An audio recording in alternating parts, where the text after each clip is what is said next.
এটা একটু বেঁধে দাও। ইভান বিহবলিত হয়ে কপাল কুঁচকে ফেলল। সংকুচিত চোখে সরাসরি তাকালো ক্যান্ডেলের চোখের দিকে। ক্যান্ডেল খুব স্বাভাবিক, সে তাড়া দিয়ে বলল, কই, জলদি। ইভানের মুখটা গম্ভীর হয়ে গেল। সে চোখ ঘুরিয়ে এক পলক তাকালো অবন্তীর দিকে। সে খুব বিস্ময় নিয়ে ক্যান্ডেলের দিকে তাকিয়ে আছে। থেকে থেকে বিস্ময়ে মুখটা হা হয়ে যাচ্ছে তার। আমি হাতে পাচ্ছি না।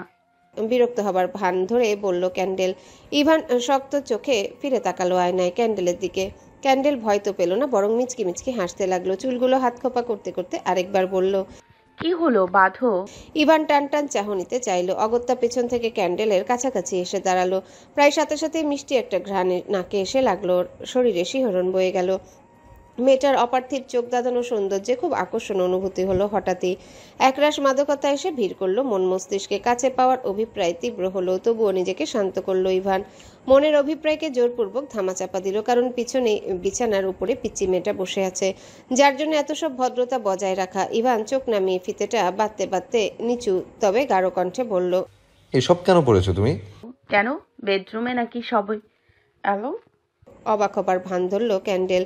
তবে কথাটা যে ঠেস মেরে বলল তা বুঝতে পারল ইভান। হাত থেমে গেল কয়েক মুহূর্তের নিমিত্ত। অবাক হয়ে চোখ তুলে তাকালো আয়নায়। ক্যান্ডেলের ক্ষীণ বাঁকালো হাসি দেখে এবার সবকিছু বুঝতে পারলো। অবন্তীকে চকলেটের লোভ দিয়ে এখানে রাখা, আর সাথে এমন শাড়ি পরা, তার মানে এসবের পরিকল্পনাই করেছিল সে। সারাটা ফিটেই বাঁধবে? সারাটা সন্ধ্যা বসে ভ্রু উঁচিয়ে নামালো ক্যান্ডেল। ইভান পলক ঝাপটালো। ধাতস্থ হতেই দৃষ্টি সরিয়ে ফিতে বাঁধায় মনোযোগ দিল। ঠোঁট এলিয়ে স্বগতোক্তি করে বলল, আমাকে জানাতে চাচ্ছ? Are you boring? ঠোঁটের কোণের হাসিটা প্রসারিত হলো ক্যান্ডেলের। ইভান আরেকবার তাকালো আয়নায়, মুচকি হেসে বলল, এত বুদ্ধি এসব কাজে না লাগিয়ে প্রজেক্টের কাজে খাটালে আমরা অনেক উন্নতি করতে পারতাম। ক্যান্ডেল ইভানের কথা গায়ে লাগালো না, কারণ এই তো সবে শুরু। আজ সে শুধু দেখবে আর জ্বলবে, কিন্তু ছুতে পারবে না। সে ঘুরে তাকালো অবন্তীর দিকে। চোখাচোখি হতে অবন্তী ঝলমলে হেসে বলল, তোমাকে খুব সুন্দর লাগছে, ওয়েলকাম। ক্যান্ডেল মুচকি হাসলো। অবন্তীর পাশে গিয়ে বসে বলল, থ্যাংক ইউ। ওয়েলকাম। আজ আমরা সারা রাত গল্প করবো, ঠিক আছে? অবন্তীকে বলে ক্যান্ডেল ইভানের দিকে তাকালো। ইভান ওর ঠোঁটের দুষ্টুমি হাসি আর চাহনি দেখে যা বুঝার বুঝে গেল, তাই ফোঁস করে নিঃশ্বাস ফেলে এগিয়ে গিয়ে একপাশে চেয়ার থেকে তোয়ালেটা হাতে নিল। এখনকার মতো ফ্রেশ হয়ে ঘুমিয়ে পড়াই ভালো, পরের হিসেব পরে বোঝা যাবে। ইভান তোয়ালেটা হাতে নিতে না নিতে সেটা টেনে ধরলো ক্যান্ডেল। অবাক হলো ইভান। ভ্রু কুঁচকে ক্যান্ডেলের দিকে তাকাতেই সে শর্টভাবে বলল, এটা আমার তোয়ালে। তো তো মানে আমার তোয়ালে লাগবে, আমার নিজেরটা নিজে নিয়ে ফ্রেশ হও। ধূর্ত ভঙ্গিতে বলে মুচকি হাসলো ক্যান্ডেল। ভ্রু সোজা হলো ইভানের। মেয়েটা যে আজ সবকিছুর জন্য মেপে মেপে প্রতিশোধ নিতে বসেছে তা ভালো মতোই বুঝলো হয়তো, তবুও সূক্ষ্ম হাসলো। এক পায়ে গিয়ে এসে ক্যান্ডেলের চোখে চোখ রেখে বলল, এক মাঘে শীত যায় না জানো? ক্যান্ডেল মোটেও বিচলিত হলো না। ঠোঁটের হাসিটা ধরে রেখে ডান হাতের তর্জনী ইভানের বুকে ঠেস দিল। পাল্টা জবাবে বলল, কিন্তু আপাতত আগামী 7 দিন আমার জন্য পৌষ মাস, আর তোমার সর্বনাশ। ইভান দৃষ্টি প্রশ্নসূচক হয়ে উঠল। ভাঁজ পড়ল কপালে। ক্যান্ডেল ওর দৃষ্টিতে থাকা প্রশ্নটা হয়তো পড়ে ফেললো, তাই সহজ গলায় উত্তর করলো, 7 দিন আমরা এখানেই থাকছি। বলেই তোয়ালেটা ইভানের হাত থেকে নিয়ে নিল ক্যান্ডেল। ইভান তীক্ষ্ণ দৃষ্টিতে নিজের হাতের দিকে একবার তাকিয়ে আবার ক্যান্ডেলের দিকে তাকালো। ক্যান্ডেল ওর কানের কাছে মুখ এগিয়ে ফিসফিসিয়ে বলল, তোমার জামা কাপড় খুঁজে পাচ্ছি না, তবে ওই যে আলমারিটা, ওটাতে লুঙ্গি আর ট্রান্সপারেন্ট ফটো আছে, সেটা পরতে পারো।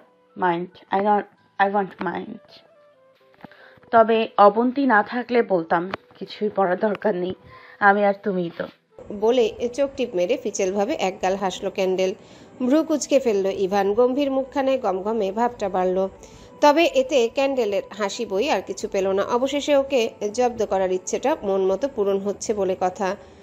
নীল থেকে থেকে অধৈর্য হয়ে উঠছে, না শান্তিতে বসতে পারছে আর না পায়চারি করে স্বস্তি পাচ্ছে। একটু পরপর রান্নাঘরে যাচ্ছে, আবার ফিরে আসছে। ত্রয়ীকে সে কখন থেকে রুমে আসতে বলছে, কিন্তু মেয়েটার কোনো হদিসই নেই। সে এখনও ওই রান্নাঘরেই আছে তার দাদির সাথে। এত কি করছে কে জানে। আর তার দাদিও তো আরেকজন। রান্নাবান্না শেখানোর আর সময় পায়নি, এখনই তার শেখাতে হচ্ছে। আচ্ছা ঠিক আছে, ত্রয়ী গাজরের হালুয়া বানাতে জানে না, তাই শিখতে চেয়েছে, তাই বলে আজই কেন শেখাতে হবে? 1 বছর পরেও তো শেখানো যেত, তাই না? বিরক্তির নিঃশ্বাস ফেলল নীল। এমনি তার এসব ভিটামিনে জাতীয় গাজর কুমড়া অসহ্য লাগে, তার উপর তার বউ কিনা ওসব শিখতে বসেছে। কে খাবে ওসব? মেয়েটাকে সারাদিনের মধ্যে তো খুঁজে পাওয়া যায় না, এখন তো রাতের বেলাতেও পাওয়া যাচ্ছে না। কোথায় সে? ওর আশেপাশে থাকবে তা না, হালুয়া নিয়ে পড়ে আছে। নীল বিরক্ত হয়ে সোফায় বসে অপেক্ষা করতে লাগলো। এর মধ্যে কয়েকবার রান্নাঘরের দিকে তাকিয়ে ঘড়িও দেখলো। না, এই গাজরের হালুয়াতে এত সময় কেন লাগছে? ভারী অসহ্যকর। তারও এখন ইচ্ছে করছে সরাসরি ত্রয়ীকে ধরে নিয়ে আসতে, কিন্তু সেটা সম্ভব নয়। দাদি রান্না বান্না করতে খুব পছন্দ করে, আর এদিকে তার বউ হয়েছে তেমন রান্না বান্না কাজে উৎসাহী। দুজন রাঁধুনি এক জায়গায় হলে যা হয় তাই হচ্ছে আর কি। তাছাড়া এভাবে গিয়ে তো নিয়েও আসা যায় না। নীল অস্থির হয়ে পা নাড়াতে লাগলো, অধীর চোখে বারবার তাকাতে লাগলো রান্নাঘরের দিকে। ত্রয়ীর খুব ভাব জমে গেছে নীলের দাদির সঙ্গে, এমনকি ওর খুব পছন্দ হয়েছে তাকে। এই যে সারাটা সন্ধ্যা গল্প গুজবের পর এখন রান্নাও শিখছে তার থেকে। তিনি টুকিটাকি অনেক কিছুই জানেন। এত সময় তো সেই বিষয় নিয়ে অনেক কথাও হয়ে গেল। ত্রয়ী হালুয়ার পাশাপাশি ফুলকপির পাকোড়া করার জন্য ভাবলো। দাদিও বানাতে বললেন, এটা অবশ্য নিজেই পারে, আর তাছাড়া নীল নাকি হালুয়া খাবে না, এজন্যই এটা বানানো। ত্রয়ী ফুলকপিগুলো কেটে নিতে নিতে কুমুদিনী বললেন, বউ, তুমি একটু থাকো, আমি আসতেছি এখনই। একটু ফোন করা হয়নি বাসায়। ত্রয়ী হাসি মুখে মাথা নেড়ে সায় দিতেই বেরিয়ে গেলেন তিনি। বৃদ্ধা প্রতি ঘন্টায় ঘন্টায় ফোন করেন নিজের স্বামীকে। গ্রামে হাঁস মুরগি পালন করার দরুন দুজনের একসাথে কোথাও বেড়াতে যাওয়া হয়ে ওঠে না। হয় তিনি আসেন আর তার স্বামী গ্রামে থেকে যান, না হয় তার স্বামী আসেন তিনি থেকে যান। এ কারণেই হয়তো বেশি দিন বেড়ান না তিনি। মন টেকে না তার, কারণ বয়স যতই হোক না কেন ভালোবাসাটা ঠিক আগের মতোই আছে, প্রাণবন্ত। আচ্ছা, সবারটাই কি এমন থাকে? তাহলে নীলের সাথে ওর ভালোবাসাটাও কি এমনই থাকবে? হঠাৎ করে এমন লোকটার বিষয়ে মাথায় আসতেই নিজেই লজ্জা পেল ত্রয়ী। একটু আগে লোকটার করা বাচ্চামিগুলো মনে পড়ে গেল। সে সন্ধ্যার পর থেকে এই অবধি অনেকবার ওকে ইতি উতি করে ডেকে গেছে, কিন্তু ও যেতেই পারেনি। যাবেও বা কী করে? এভাবে তো নির্লজ্জের মতো যাওয়া যায় না, তাই না? আর সেও আছে, একটু অপেক্ষা করতে কি হয়? পাগল লোক একটা। বিড়বিড়িয়ে স্বগতোক্তি করে উঠল ত্রয়ী। অকারণে একটা মিষ্টি হাসি ছড়িয়ে পড়ল ঠোঁটে। অতঃপর মুক্ত শ্বাস ফেলে ধাতস্থ হয়ে কাজে মন দিল। কাটা ফুলকপিগুলো তুলে নিল একটা বাটিতে। সেগুলো ধোয়ার উদ্দেশ্যে ট্যাপের কাছে নিয়ে পানি ছাড়তেই পেছন থেকে পুরুষালী দুটি হাত জড়িয়ে ধরল ওকে। ত্রয়ীর পিলে চমকে উঠল। আচমকিত এমন স্পর্শে হিতাহিত জ্ঞান হারিয়ে ভয়ে চেঁচিয়ে উঠল। নীল প্রচণ্ড হকচকিয়ে গেল। ত্রয়ী এভাবে চেঁচানো প্রায় সাথে সাথে ছেড়ে দিল ওকে। ত্রয়ী চকিতে ঘুরে তাকালো। বড় বড় চোখে তাকিয়ে অনাকাঙ্ক্ষিতভাবে নীলকে দেখে খানিকটা হতবুদ্ধি হয়ে পড়ল। বোকা বনে গেল একদম। নীল বিস্মিত চোখ সংকুচিত করতে ত্রয়ী হম্বিতম্বি করে চোখ নামালো। বুঝলো বোকার মতো আটকে ওঠা উচিত হয়নি। আর নীল এভাবে জড়িয়ে ধরবেও বুঝতেই পারেনি। কখন এলো লোকটা? আর এভাবে না বলে কেউ ধরে? ভয় পেয়ে গেছিল, এজন্যই তো ভুলবশত চেঁচিয়ে ফেলেছে। কেউ শুনেছে কিনা কে জানে। ত্রয়ী অস্ফুটে আমি আসলে বলে কিছু বলার আগে কুমুদিনী হাই হুই করে দ্রুত পদে ঢুকলেন রান্নাঘরে। তার পিছে পিছে নীলের মাও ঢুকলেন। ত্রয়ী নীল উভয়ে খানিক ভ্যাবাচেকাকে দুজনের থেকে আরেকটু সরে গেল। বউ, হাত ফুরাইলা নাকি? বলে শশব্যস্ত হয়ে ত্রয়ীর দিকে এগিয়ে গেলেন কুমুদিনী। তবে কাছে এসে ভালো মতো দেখে নিয়ে তেমন কিছুই পেল না বলে স্বস্তির নিঃশ্বাস ফেললেন। বাসন্তীও আশ্বস্ত হলেন। দুজনাই ত্রয়ীর চিৎকারে ভয়ে পেয়ে পিছ গিয়েছিলেন অনেক। ভেবেছিলেন মেয়েটা কিনা হাত টাত পুড়িয়ে ফেলেছে। কিছু তো হয় নাই, অমন সিল্লানি দিলা কেন? ভ্রুকুচকে জিজ্ঞাসা করলেন তিনি। ত্রয়ী থতমত খেলো। বেজার পরিস্থিতিতে পড়লো বলে মনে হলো। নাক মুখ ঘেমে উঠল। কি বলবে বুঝতে না পেরে চোরের মতো ঘাবড়ানো দৃষ্টিতে তাকালো নীলের দিকে। সাথে সাথে নীল চোখ রাঙানি খেয়ে ধরফর করে চোখ নামালো। বিষয়টা চোখ এড়ালো না কুমুদিনীর। ঘটনা যে অন্যরকম সেটা বুঝে আসতে সশব্দে হো হো করে হেসে উঠলেন তিনি।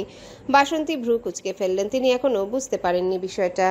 একটু আগেই 11টার ঘর ছেড়েছে ঘন্টার কাঁটাটা। শীতকাল হওয়ায় রাতটা বেশ ভালোই গভীর মনে হচ্ছে। বসার ঘরের বিষম নিস্তব্ধতার মাঝে সেকেন্ডের কাঁটা টিকটিক আওয়াজ স্পষ্টত কানে বাজছে। তিয়াশা সোফায় ডান কাত হয়ে শুয়ে আছে। মাথার নিচে ডান হাতটা রাখা, পা দুটো গুটিয়ে সোফার উপরে উঠানো। অকারণে বাম হাতে তর্জনী দিয়ে সোফার আঁকিবুকির উপর আঙ্গুল ঘোরাচ্ছে সে। অপেক্ষা করতে করতে ঝিমিয়ে পড়েছে হয়তো, তবুও ঘুমাচ্ছে না। প্রয়াস অন্যদিন 8টা সাড়ে 8টার দিকে ফিরে আসে, আজ আসছে না এখনো। আগেই অবশ্য দেরি হবার বিষয়টা ফোন করে জানিয়েছে আর খেয়ে দিয়ে শুয়ে পড়তে বলেছে তিয়াশাকে। কিন্তু তিয়াশা তবুও অপেক্ষা করছে। ওর ঠাকুমা কয়েকবার বলে বলে ওকে ঘুমাতে পাঠাতে পারেনি। অবশেষে তাই আর জোরাজোরি করেননি। শরীরটা একটু খারাপ থাকায় নিজের রুমে গিয়ে শুয়ে পড়েছেন। রেখায় তাকে পাঠিয়ে দিয়ে নিজে তিয়াশার সাথে মুখোমুখি সামনের সোফায় বসে আছে। সে আজ এখনো আছে। প্রয়াস না ফেরা অবধি তার যাওয়া নিষেধ থাকে। আজ যেহেতু রাত বেশি হয়ে গেছে তাই রাতে এখানেই থাকবে সে। রেখা ফোঁস করে নিঃশ্বাস ফেলল। ঘুম টুলুটুলু চোখে চেয়ে কণ্ঠে আকুতি মেখে বলল, আপামনি আর কত সময় এমনি বইয়া থাকবেন? লন ঘুমাইতে লন, চলেন। কথাটায় বেজায় বিরক্ত হলো তিয়াশা। ভ্রুকুটি করে তাকালো রেখার দিকে, তবে রেখার মলিন চোখ মুখ দেখে একটুও দয়া মায়া হলো না। কারণ সে তো আর ওকে বসে থাকতে বলেনি, তার দরকার হলে সে যাক না। শুধু শুধু বেশি কথা বলছে। তিয়াশা চোখ নামালো, পুনরায় নজর দিল সোফায় আঁকা রঙিন ফুলগুলোর দিকে। রেখা হতাশ হয়ে নিঃশ্বাস ফেললো। বুঝলো বলে কোনো লাভ নেই, প্রয়াস আসা অবধি সে এখানেই পড়ে থাকবে, নড়বে না। এদিকে ক্লান্তিতে চোখ দুটো বুজে আসছে রেখার, তারপরেও সে বসে আছে। বলা যায় না তিয়াশা যদি আগের বারের মতো না দেখেই দরজা খুলে দেয়, আবার ওই অসভ্য লোকটা চলে আসে। এটা ঠিক, লোকটা জেলে আছে, তবুও তো বলা যায় না। এজন্যেই অপেক্ষা করছে সেও, কিন্তু এখন তো মনে হচ্ছে আর পারা যাচ্ছে না, চোখ দুটো টেনে টেনে খুলে রাখতে হচ্ছে। অবশেষে অপেক্ষার প্রহর বোধহয় শেষ হলো। স্তব্ধ ঘরটা কাঁপিয়ে কলিং বেল বেজে উঠল একবার। রেখা ঘুমে ঢুলতে থাকায় বেশ চমকে উঠল। বিকট আওয়াজটা কর্ণকুহরে প্রবেশ করতে সজাগ দৃষ্টিতে তাকালো তিয়াশার দিকে। তিয়াশা ততক্ষণে ঝটপট উঠে পড়েছে, এক ছুটে দরজা অবধি এগিয়েও গিয়েছে সে। রেখা হকচকালো, মেয়েটা আজও বিপদ বাধায় কিনা এই চিন্তায় দ্রুত পদে সেও এগিয়ে গেল। তবে তার কোনো আশঙ্কাই সত্যি হলো না। প্রথমত তিয়াশা দরজা খোলার আগে লুকিং গ্লাস দেখে নিল, আর দ্বিতীয়ত তিয়াশা যার প্রতীক্ষায় ছিল সেই এসেছে, অন্য কেউ নয়। এই জন্য মেয়েটার মুখটায় ঝলমলে হাসি ছেয়ে গেছে ইতিমধ্যে। রেখা স্বস্তির নিঃশ্বাস ফেলল। মেয়েটা অধৈর্য চাঞ্চল্যে পূর্ণ হলেও বোকা নয় সেটা বুঝলো। আর বর পাগল এই মেয়েটার কাণ্ডকীর্তি দেখে নিঃশব্দে একগাল হেসে নিজ কক্ষের উদ্দেশ্যে পা বাড়ালো সে। প্রয়াস তিয়াশাকে জাগ্রত অবস্থায় দেখে একটু অবাক হলো। হাত উল্টে ঘড়ি দেখতে দেখতে সন্দিহান কণ্ঠে বলল, ঘুমাওনি কেন? তিয়াশা ওর প্রশ্নের মধ্যেই কাছে এগুলো। দ্বিধাহীন আধুরে ভঙ্গিতে জাপটে জড়িয়ে ধরল প্রয়াসকে। প্রয়াস অপ্রস্তুত হলো, বোকার মতো পলক ঝাপটালো কয়েকবার, তবে সন্ধিক্ষণে অকপটে হেসে সেও জড়িয়ে ধরল তিয়াশাকে।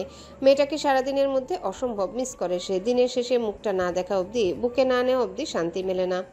ক্যান্ডেল অবন্তীকে মাঝখানে শোয়ার জন্য বালিশ পাতিয়ে দিল। তারপর ইভানের দিকে তাকিয়ে প্রশস্ত হেসে ফিচেল গলায় বলল, সারা রাত দাঁড়িয়ে থাকবা, ঘুমাবা না? ইভান গম্ভীর চোখে তাকিয়েছিল। উক্ত প্রশ্নে কোনো রকম প্রতিক্রিয়া না দেখে বিছানার দিকে এগুলো। ক্যান্ডেল ঠোঁটে ঠোঁট চিপে হাসলো। ইভান যা পড়েছিল তাই পড়ে আছে এখনো। ফ্রেশ হয়ে ঠিকমতো চোখ মুখো মুছতে পারেনি বেচারা, কারণ এক্সট্রা কোনো তোয়ালে এখানে রাখেইনি ক্যান্ডেল। কারণ হয়রানি তো একদিন সেও পুরোদমেই করবে। ইভান বিছানায় বসতে ক্যান্ডেল খুক খুক করে কেসে নিজেকে স্বাভাবিক করলো। ইভান বিনা বাক্যে হাত বাড়িয়ে চাদরটা ধরার আগে সেটা ক্যান্ডেল টেনে ধরে বলল, এটা না, ওই যে সিঙ্গেলটা, ওটা তোমার। তোমাকে একদম বিশ্বাস নেই মিস্টার পারভার্ট। শেষোক্ত কথাটা ইভানের ভ্রু খুব কুঁচকে গেল। ওর শক্ত দৃষ্টিতে ক্যান্ডেলের দিকে তাকিয়ে তারপর অবন্তীর দিকে তাকালো। অবন্তী চকলেট খাচ্ছিল। ক্যান্ডেলের কথার পিঠে কৌতূহল নিয়ে জিজ্ঞাসা করলো, পারফেক্ট কি? ক্যান্ডেল হাসি আটকে ওর দিকে তাকালো। গায়ে চাদরটা টেনে দিতে দিতে বলল, কিছু না, চকলেট মজা। হ্যাঁ অনেক। গুড। বলেই অবন্তীর পাশে শুয়ে পড়ল ক্যান্ডেল। অকপটে ইভানের রাশভারী গোছের দৃষ্টিতে এক নজর চেয়ে ইশারায় তাকেও শুয়ে পড়তে বলল। বাতি নিভানো, অন্ধকার ঘরে হলুদ রঙা টেবিল ল্যাম্প জ্বলছে। প্রয়াস বিছানার হেডবোর্ডে হেলান দিয়ে আছে, চোখ কোলের উপরে ল্যাপটপের পর্দায় নিবদ্ধ, মনোযোগের সাথে কাজে ব্যস্ত সে। তিয়াশা পাশেই আছে, বসে প্রয়াসের হাতে মাথা ঠ্যাস দিয়ে আছে। প্রয়াসের এক হাত ওর পিঠে চুলের ভাঁজে গলিয়ে রাখা। তিয়াশা কিছুক্ষণ ধরে চুপচাপ প্রয়াস কি করছে সেটাই দেখে যাচ্ছে, তবে কিছু বুঝতে পারছে না, সব মাথার উপর দিয়ে যাচ্ছে। কিন্তু তবুও এই কাজ শেষ হবার আশাতেই বসে আছে। কিন্তু এ তো শেষ হবার নামই নেই।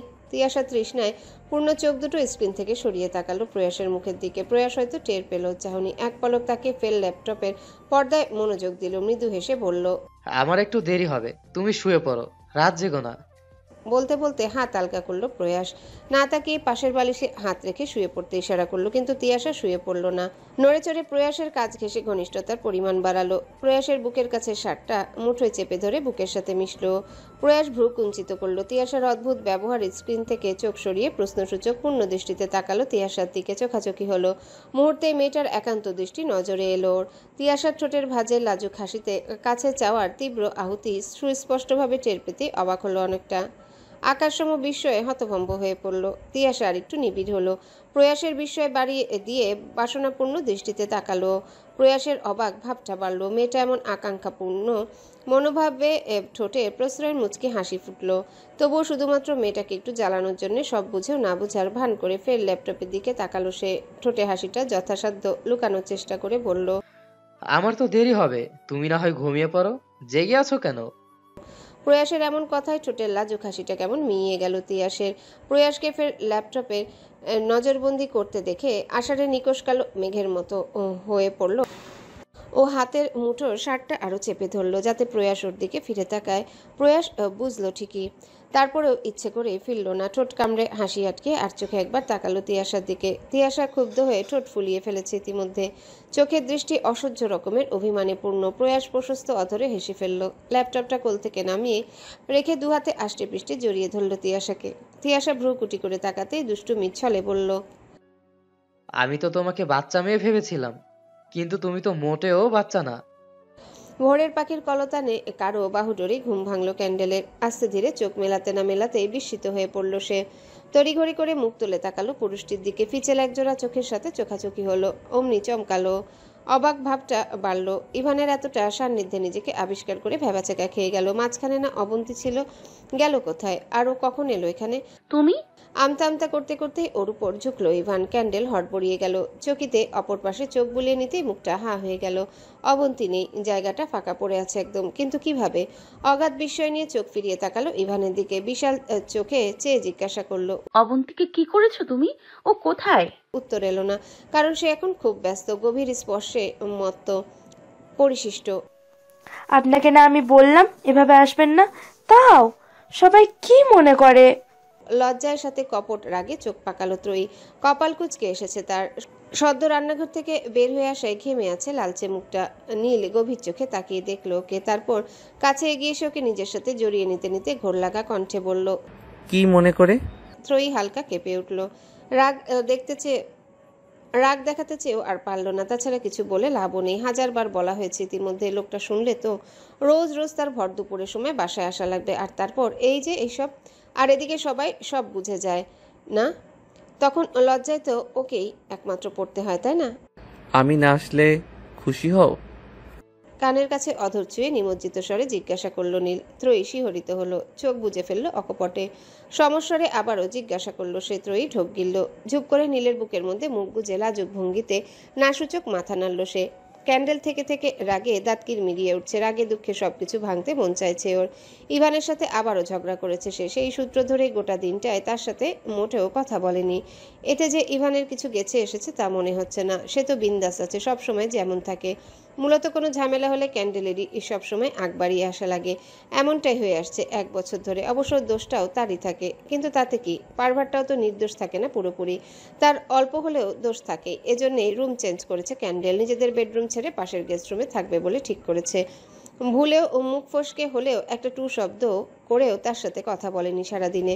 মনে মনে পণ করেই নিয়েছে এবার সে মোটেও ঝামেলা মিটাবে না। এতে যদি 1 বছরও দূরে সরে থাকা লাগে সে থাকবে, তাও এবার নিচ থেকে যাবে না। মরে গেলেও না। বেলা গড়িয়ে গেল। আবছা অন্ধকারে সন্ধ্যা নামলো। তারপর সন্ধ্যা থেকে রাত। লোকটার এখনো অবধি কোনো রকমের কোনো হদিস নেই। একবারের জন্য এলো না। এই রুমে চলে আসার সময়ও সে ভাবলেশীনভাবে নিজের কাজে ব্যস্ত ছিল। ক্যান্ডেল অধৈর্য হয়ে উঠল।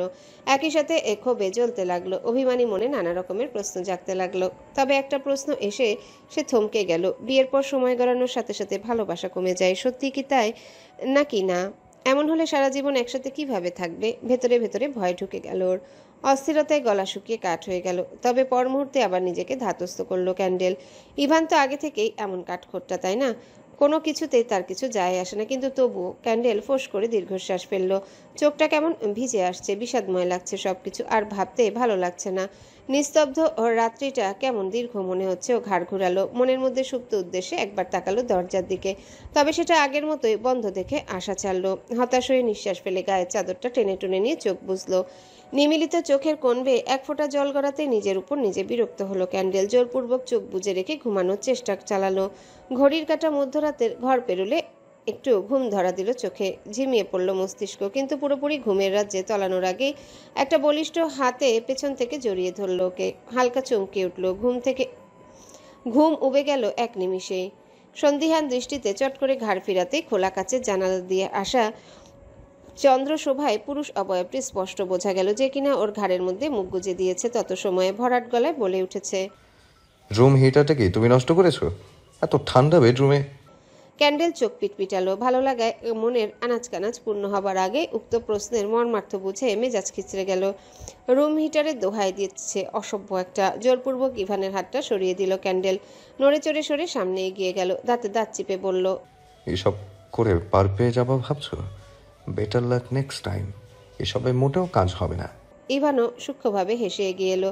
চাদর ভেদ করে ফের ওকে জড়িয়ে নিল পেছন থেকে। ক্যান্ডেল খুশি হলো, তবুও পড়ে যাওয়ার আগটা জোর করে ধরে রাখতে চাইলো। এজন্যই বোধহয় ফের ছাড়িয়ে নিতে চাইলো নিজেকে, কিন্তু পারল না। বরং স্পর্শগুলো বেহায়া হয়ে উঠল লোকটার। ক্যান্ডেল শিওরে উঠল। চকিত ভঙ্গিতে ফিরে তাকাতে ইভান ফিচেল গলায় বলল, তুমি শিওর এসবে কাজ হবে না? ক্যান্ডেল চোখ রাঙালো। কপট রাগ নিয়ে বলল, পারভার্ট। শীত সকালে নরম রোদ গলিয়ে ভেতরে ঢুকছে। শীতল সমীরণে মুখিয়ে আছে চারপাশ। তিয়াশা ক্যানভাসের উপর মনোযোগের সঙ্গে তুলি ঘোরাতে ব্যস্ত। সাদা কালোর মিশ্রণে একটা খুব সুন্দর মুহূর্তের ছবি আঁকতে বসেছে সে। অল্প সময়ের মধ্যেই সম্পূর্ণ হয়ে যাবে সেটা। বর্তমানে আর্ট নিয়ে পড়াশোনা করছে ও। ছোটবেলা থেকে আঁকা আঁকিটা বেশ ভালো পারে, এটাই রপ্ত করতে চাইছে। এজন্য ওকে আর্ট কলেজে ভর্তি করিয়েছে প্রয়াস। সবকিছুতে ঠিক কতটাই না উৎসাহ দেয় সে। তিয়াশা ঠোঁট এলিয়ে হাসলো। আঁকিবুকিতে ব্যস্ত হলো। এমন সময় হুট করে গালে বরফ ঠান্ডা হাতের স্পর্শে চমকে উঠল। চকিতে চোখ ঘুরিয়ে তাকাতেই প্রয়াসকে দেখলো। পলকে অকৃত্রিম হাসিটা ঠোঁটে এসে ভিড়ল। প্রয়াসও নিঃশব্দে মৃদু হাসলো। কি আঁকো? বলতে বলতে চেয়ারে হ্যান্ডেলে ঠেস দিয়ে আগ্রহ নিয়ে দৃষ্টি ফেলল ক্যানভাসে। সাদা কালো মিশেলের ছবিটা নজরে আটকালো তখন। ভ্রুদয়ের আপনা আপনি ভাঁজ পড়ল সামান্য। একটা অফিসিয়াল পোশাক পরিহিত গম্ভীর পুরুষ, যার পাশেই আদুরে হাসি সমেত উচ্ছল মায়াবী এক মেয়ে দাঁড়িয়ে আছে, তাকিয়ে আছে তার পানে। আর দুজনের সামনে দানব আকৃতির এক দোকানদার, যে কিনা গম্ভীর পুরুষের ভয়ে খাটো হয়ে আছে। প্রয়াস নিঃশব্দে হেসে ফেলল। প্রথম সাক্ষাৎটা মানসপটে ভেসে উঠল মাত্রই। নির্মল দৃষ্টিতে চোখ ফিরিয়ে তাকালো তিয়াশার মুখ পানে। তিয়াশা অমায়িক হাসলো। তুমি খুব সহজেই বিশ্বাস করেছিলে আমাকে, যদি আমি খারাপ কেউ হতাম। ভ্রু উঁচিয়ে প্রশ্ন করলো প্রয়াস। তিয়াশার হাসিটা প্রসারিত হলো। দৃষ্টি স্থির হলো প্রয়াসের মুখ পানে। খারাপ কেউ? তিয়াশার এখনো মনে আছে ছোটবেলায় একবার বাসার সামনে এক বিক্রেতা থেকে হাওয়াই মিঠাই নিয়ে খেতে শুরু করে দিয়েছিল। দোকানদারি এমনভাবে বলেছিল যেন জিনিসটা ফ্রি। ও না বুঝে নিয়েছিল। পরে টাকা দিতে না পারায় সে কি বকাবকি, ঘাবড়ে গিয়েছিল। তবে ভাগ্যিস বাসার সামনেই ও, এজন্যই ওর বাবা দৌড়ে এসেছিল। টাকা মিটিয়ে দিতে লোকটা শান্ত হয়েছিল। তিয়াশাকে ওর বাবা তখন বলেছিল কারো জিনিস এভাবে না নিতে, নিলে টাকা দিতে হয়।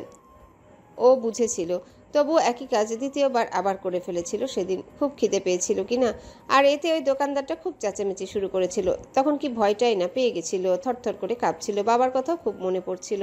তবে অদ্ভুতভাবে বহুদিন পর প্রথমবারের মতো তার পাশে এসে দাঁড়িয়েছিল কেউ। যেখানে সবাই তাকে সব সময় বকতে আর মারতে ব্যস্ত, সেখানে প্রয়াসী প্রথম ওর জন্য কিছু করেছিল। কেমন চুপসে গিয়েছিল ওই দানব দোকানদারটা। বকাবকি বন্ধ হয়ে গিয়েছিল ভেবেই এখন হাসি পায় ওর। তবে কি কারণে ঠিক জানা নেই, তাকে অন্যরকম মনে হয়েছিল। এজন্যই তো হুট করে ও পিছু নিয়েছিল প্রয়াসের। সে বিরক্ত হলেও সে পিছু ছাড়েনি। যখন সে গাড়ি করে চলে গেল তখন মন খারাপ হয়েছিল খুব, তবুও অপেক্ষা করেছিল ওখানেই। ভেবেছিল আবার আসবে, এজন্যই হয়তো ঠাই দাঁড়িয়েছিল। আর তারপর ওর ধারণা সঠিক হতে দিয়ে সে এসেছিল, সত্যিই এসেছিল। অবশেষে সমস্ত দুঃখের অবসানে নতুন খুশির দিন শুরু হয়েছিল। তিয়াশা অধর প্রসারিত করে হাসলো। পলকিন চেয়ে রইল প্রয়াসের পানে। মুচকি হাসলো প্রয়াস। সে এখন মোটামুটি ইশারায় বলা সব কথাই বোঝে তিয়াশার। এর আগে ওই কাকা কাকি বকাবকির কারণে লিখে লিখে বলতে হতো, কারণ তার ইশারায় বলা কথা বুঝতে না পারলে বকাবকি শুরু করে দিত। এখন অবশ্য সে চিন্তা নেই, তাই ইশারাতেই কথা বলেও। তিয়াশা উঠে দাঁড়াতেই প্রয়াস এক হাত ওর ঘাড়ে গলিয়ে দিয়ে দূরত্ব ঘুচালো। ঠোঁট দুটো একত্র করার মুহূর্তে ডানা ঝাপটানো আওয়াজে চমকে উঠল দুজনে। ঘাড় ফিরিয়ে তাকালো বাগানের দিকে। সেই ডালিম গাছটায় আবারও একটা শালিক বউ আটকা পড়ে গেছে।